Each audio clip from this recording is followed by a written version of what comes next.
Mà lời cha cha cho nó anh so với nát khác lời này. Gì nó So gì ni mùi để ta. gì nào So. Còn mà khác so mà tuôn mùi để. bé Gì tuôn nè. gì tuần Gì tuôn cùng sân hay nơi này. nơi Ý cái nó sao gì hâm mùi để. Gì hâm ở dụ trai nè này nè. Cái này tiền. So cùng xiên. Sao mà anh. Sao mà kiệt so cái nào tiền. Ai. Cho trai lấy đêm sơ khơi nghiền này không. Ồ sao mà sốt.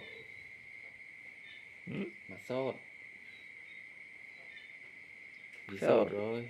Gì sốt đại cho mình gì lượng gì ấy. Gì dạng. Nhưng sẽ đi mặc khôn. Mà sốt có dụ trai đấy nè. Phải chịu ngay còn bé mà sốt đó. đừng